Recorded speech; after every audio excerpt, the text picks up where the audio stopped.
얼마 전에 한 분이 이런 댓글을 주셨습니다. 목사님 안녕하세요. 은사에 대해 궁금한 점이 있어 여쭙습니다.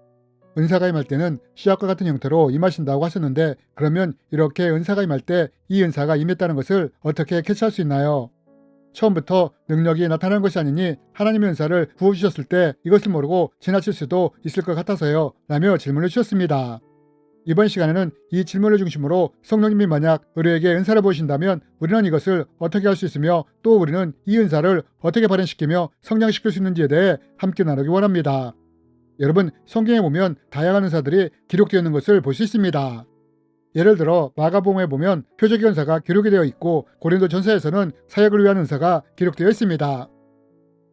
믿는 자들에게는 이런 표적이 따르리니 곧 그들이 내 이름으로 귀신을 쫓아내며 새 방언을 말하며 뱀을 집어올리며 무슨 독을 마실지라도 해를 받지 아니하며 병든 사람에게 손을 얹은즉 나으리라 하시더라.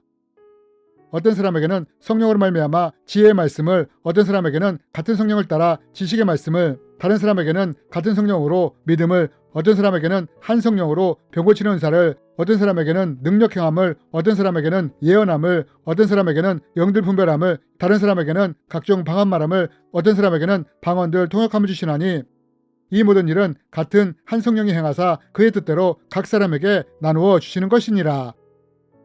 그렇다면 여러분, 성경은 이렇게 다양한 은사들이 있다고 말을 하는데 그럼 이런 은사들은 어떤 데 부어지며 또 어떻게 발현되며 활성화가 되는 걸까요?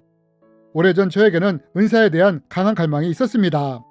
신학생 시절 때 정말로 간절히 은사를 구했습니다. 은사를 구하는 기도를 많이 했을 뿐만 아니라 매주 삼각산에 가서 은사를 구하는 기도를 많이 했습니다.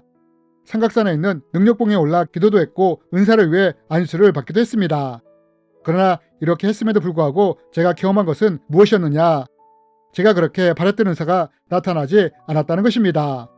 이후에 저는 실망을 많이 하게 되었고 저의 이런 상황을 정당화하기 위해 은사는 이미 초대교회 때 끝났기 때문에 나타나지 않는다고 생각을 하게 되었습니다. 그런데 이랬던 제가 나중에 복음의 추전방이었던 선교지에 가서 복음을 전할 때 어떤 경험을 하게 되었느냐? 복음을 전하는 사역자들에게 각자 필요한 은사들이 임하는 것을 보게 되었습니다. 그리고 이러한 경험을 통해 은사는 어떤 데 부어지며 또 어떻게 발현되고 성장하는지를 알게 되었습니다. 그러면 여러분, 왜 제가 신학생 때 그렇게 은사를 구했을 때는 나타나지 않았는데 선교지에서는 은사가 나타나게 된 것일까요? 그것은 이런 이유 때문이었습니다. 저는 신학생 당시에 병 고치는 은사가 임하거나 지혜의 말씀의 은사가 임하면 그 순간 은사의 능력이 강력하게 나타날 것이라고 생각을 했었습니다. 아픈 자를 위해 손을 놓고 기도하면 병자가 벌떡 일어날 것이라고 생각을 했었고 지혜의 말씀에 은사가 임하면 성경이 저절로 알아지고 말씀을 선포하면 베드로처럼 3,000명씩 회개하는 일이 일어날 줄 알았습니다. 그러나 저에게 이런 능력이 전혀 나타나지 않았던 것입니다. 그래서 이런 저의 모습을 보면서 은사가 전혀 임하지 않았다고 생각을 한 것입니다.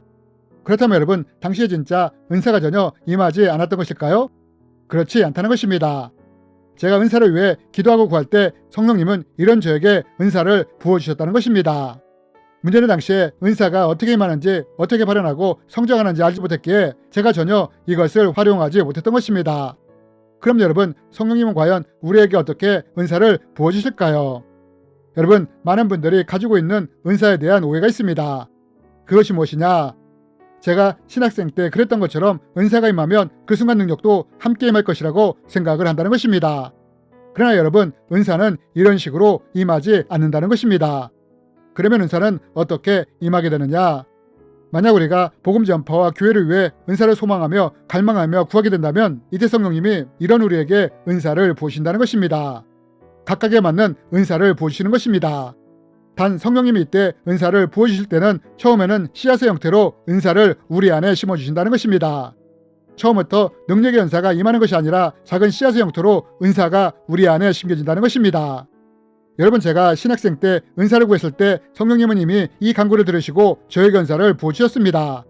그런데 왜 제가 그때 이것을 알지 못했느냐?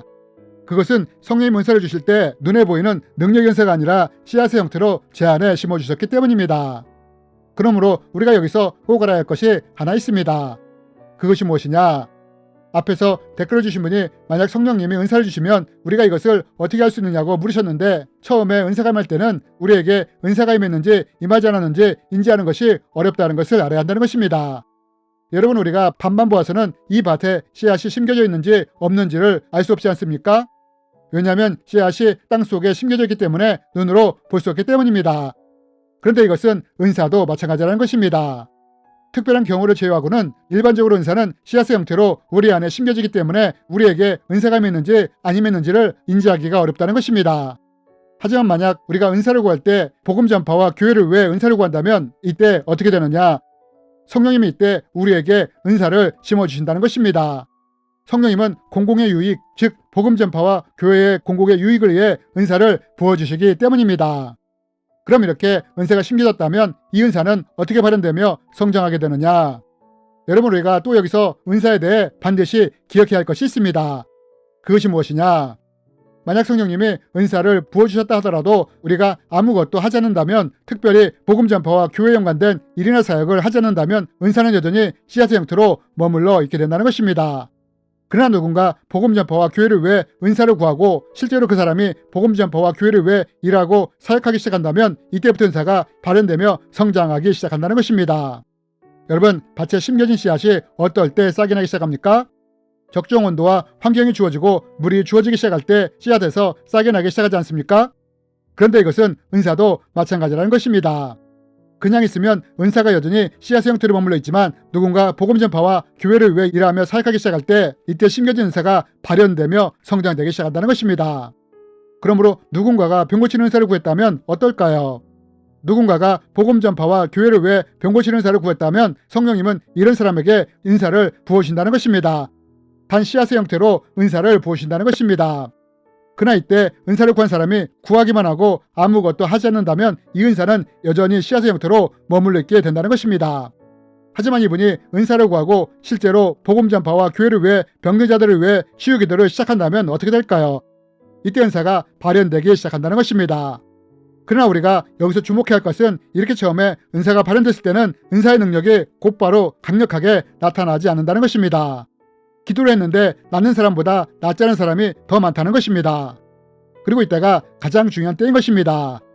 대부분의 사람들은 낫는 사람보다 낫지 않은 사람이 더 많을 때 실망하며 치유 기도를 더 이상 하지 않을 수 있습니다. 하지만 이때 우리가 반드시 기억해야 할 것은 은사가 이제 발현되기 시작하는구나. 은사가 처음 발현하여 능력이 작게 나타나는구나 하면서 실망하지 않고 계속해서 치유 기도를 해나가야 한다는 것입니다. 그리고 이렇게 지속적으로 기도하기 시작할 때 은사가 성장하며 능력이 나타나기 시작하는 것입니다. 여러분, 한국에서 신유사역자로 유명하신 한 장로님도 많은 병자들을 위해 기도하기 시작했을 때 능력이 나타났다고 하지 않습니까? 여러분, 은사는 이렇게 성장하며 능력이 나타나는 것입니다. 그러면서 은사가 더 성장하면 이제 은사를 통해 권능이 나타나기 시작하는 것입니다. 우리는 이것을 사도 바울을 통해 볼 수 있지 않습니까? 사람들이 사도 바울의 손수건이나 앞치마를 가져다가 아픈 자에게 얹었을 때 어떤 일이 났습니까? 병자가 치유되고 악귀가 쫓겨나가지 않았습니까? 이렇듯 은사가 권능으로까지 자랄 수 있는 것입니다. 또한 전도를 위해 지식연설을 구했을 때 이 은사가 어디까지 자랄 수 있느냐? 여러분, 예수님이 사마리아 여인을 만났을 때 이때 이 여인을 향해 뭐라고 말씀하십니까? 이 여인에게 남편이 5이나 있다는 것을 아시지 않았습니까? 또 나무 위에 올라가 앉은 자가 삭개오라는 것도 아시지 않았습니까? 그리고 예수님은 이 지식연설을 통해 이들을 구원하시지 않았습니까? 이렇듯 은사는 능력을 넘어 권능의 단계로까지 성장을 할 수 있는 것입니다. 여러분, 이것이 우리에게 은사가 임하는 방법이며 또한 발현하며 성장하는 방법인 것입니다. 여러분, 지금은 마지막 때입니다. 그리고 마지막 때에는 늦은 빛 성령의 역사가 더 강력하게 일어나게 될 것입니다. 여러분, 예수님을 위해 복음 전파와 교회를 위해 은사를 구하시는 분들이 있습니까? 그렇다면 성령 은사를 구하십시오. 그러면 성령님은 이런 분들에게 각자 필요한 은사를 부어주실 것입니다. 그리고 그냥 있으면 이 은사는 바라지 않지만 예수님과 복음 전파와 교회를 위해 일하고 사역하기 시작한다면 이때부터는 은사가 발현하며 성장하는 것을 보게 될 것입니다. 그리고 이렇게 은사가 성장한다면 이것을 통해 하나님의 영광을 위해 사용하는 우리들이 되었으면 좋겠습니다. 주님의 이름으로 여러분을 축복합니다.